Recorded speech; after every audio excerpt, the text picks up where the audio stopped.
Oi gente, tudo bom?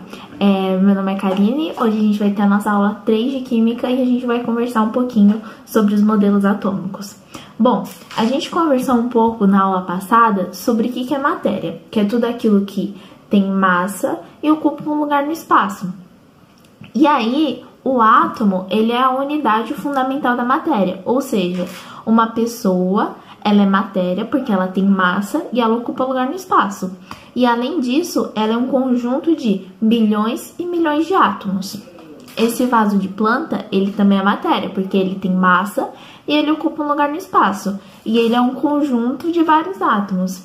Essa palmeira, ela também é matéria, porque ela tem massa e ela ocupa um lugar no espaço e ela é um conjunto de átomos, tudo bem? Bom, mas de onde vem essa ideia de que é um átomo? Bom, um átomo, ele tem várias definições ao longo do tempo. E onde que começa essa ideia? Começa lá com os pré-socráticos. Os pré-socráticos, eles são um grupo filosófico que eles buscam a origem da vida. Então, por exemplo, Tales de Mileto falava que tudo era água. Era um dos primeiros conceitos.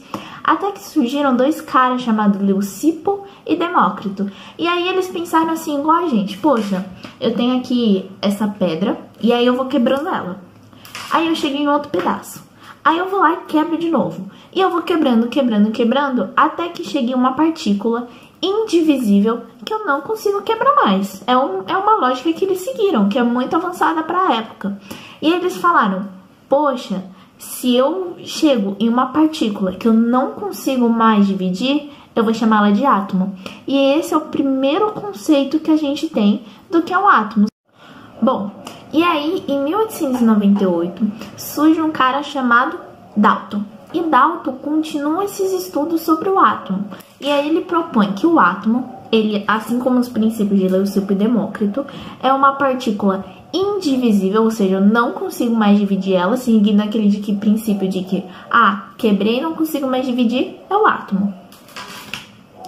E ele também propõe que átomos de diferentes elementos têm diferentes propriedades, que é uma coisa que a gente mantém até hoje, que, um átomo de hidrogênio, ele é diferente de um átomo de oxigênio, por exemplo. E além disso, o Dalton, ele fala que o átomo são esferas maciças e indivisíveis. Eu não consigo dividir essas esferas. Por isso, o modelo dele ficou conhecido como o modelo da bola de bilhar, porque ele acredita que o átomo, ele é semelhante a uma bola de bilhar. É uma partícula indivisível, indestrutível e que é tipo uma esfera maciça como a bola de bilhar. Bom, e aí a gente tem um novo conceito que pode ser usado no amor, mas também na química, de que os opostos se atraem. Aqui vocês têm uma piada péssima, por favor ignorem, é só para conhecimento.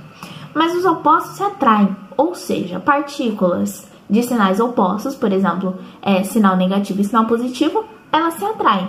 Partículas de sinais iguais, elas se repelem. E aí, durante o meio do século XIX, surgiu um experimento com um tubo de raios catódicos em que eu tinha uma pilha de carga negativa e uma pilha de carga positiva. E quando eu submetia um gás aqui nesse tubo a baixas pressões, eu via que tinha um movimento do polo negativo em direção ao polo positivo.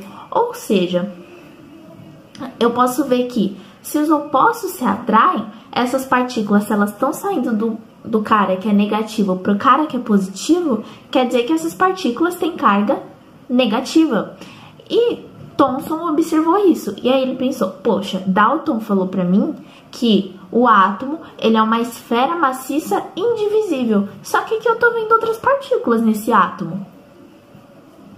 E aí Thomson vem e sugere um modelo atômico chamado modelo do pudim de passas. Então ele vai falar que o átomo, ele ainda é uma esfera maciça, só que ela é divisível, porque ela tem partículas. Então eu tenho partículas de cargas negativas. Só que Thomson também fala que o átomo, ele é neutro. Então, para eu equilibrar essas partículas negativas, eu coloco partículas positivas. Então, para ele, é um pudim de passas. Então, eu tenho aqui uma esfera maciça com partículas positivas e partículas negativas, em que eu tenho mais ou menos as partículas negativas aglomeradas junto com as partículas positivas, tudo bem? E aí vamos pensar aqui, qual é o modelo mais recente que a gente tem, o de Thomson, de que o átomo ele é um aglomerado de partículas negativas e partículas positivas. E aí surgiu um cara chamado Rutherford e falou, será que isso é verdade? E aí ele fez um experimento com uma lâmina de ouro e partículas de carga positiva, que são partículas alfa. Então, Rutherford veio aqui, despejou partículas alfa, ou seja, partículas de carga positiva na lâmina de ouro. E aí você pensa, poxa, eu sei que as partículas estão divididas uniformemente. Então eu sei que se eu tenho várias cargas positivas e várias cargas negativas aglomeradas, o que eu espero é que todo mundo volte, que todo mundo se repela, porque se aqui eu tenho cargas positivas e aqui eu estou despejando mais cargas positivas, elas vão se repelir. Só que o que aconteceu nesse experimento? Tá aqui o resultado. A maioria das partículas, elas passaram. E muitas poucas sofreram, ou elas voltaram, ou elas sofreram desvios. E aí Rutherford ficou assim. Bom, e aí Rutherford, com base com seus experimentos, ele vai surgir um novo modelo chamado de modelo planetário. Por que planetário? Porque ele vai falar que existe um núcleo de cargas positivas que fica na região central, rodeado por uma região chamada de eletrosfera, em que eu tenho partículas de carga negativa. E aí, por que deu aquele resultado ali no experimento? Porque se eu tenho um núcleo de carga positiva, ao entrar em contato com as partículas de carga positiva, elas voltaram porque elas bateram no núcleo, certo? E se eu tenho uma região muito maior chamada de eletrosfera, esses elétrons, eles passaram. E isso justifica a repulsão das cargas e também que esse modelo faz muito mais sentido do que um monte de partícula aglomerada, como tinha sugerido o Thomson, certo? Então, esse aqui ficou um modelo muito conhecido por um certo tempo. Bom, professora, só que você me falou que os opostos, eles se atraem. Então, se eu tenho um núcleo de carga positiva e elétrons de carga negativa, os elétrons eles vão sendo atraídos pelos núcleos e aí vai tudo explodir, tudo por água abaixo? Isso que um cara chamado Bohr também questionou. E aí Bohr vai contribuir para o modelo de Rutherford falando sobre os níveis de energia. Basicamente Bohr falou assim, Bohr falou assim porque eu tava lá. Falou assim, ado, cada elétron no seu quadrado. Então, nos níveis de energia do átomo, esses elétrons, por exemplo, pertencem a essa camada. Esses elétrons aqui pertencem a essa camada. E esses elétrons aqui desse nível, eles pertencem a essa camada. Então, os elétrons só se movem ao redor do núcleo quando estão alocados em certos níveis de energia, ado, cada um no seu quadrado. Dessa forma, um elétron só poderia mudar de nível se ganhasse ou se perdesse energia. Então, essa foi uma contribuição muito significativa para o modelo de Rutherford. E a gente pode discutir sobre esses níveis de energia nos fogos de artifício. Por exemplo, quando São Paulo for campeão esse ano da Libertadores, a gente vai soltar o quê? Fogo de artifício. E o que acontece na química desses fogos de artifício? Os elétrons, eles estão aqui, cada um na sua camada, e quando eu dou uma certa energia para um desses elétrons, eles vão lá e eles dão um salto para outra camada.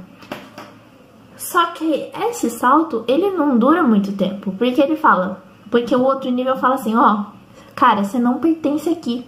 E aí, se você não pertence aqui, você vai ter que voltar. E os elétrons, assim que eles pulam, eles voltam para a sua camada original. Nisso que eles voltam para a sua camada original, e eles liberam energia. E essa energia é liberada na forma de luz. Por isso que quando a gente estoura fogos de artifício, a gente vê aquelas cores super bonitas.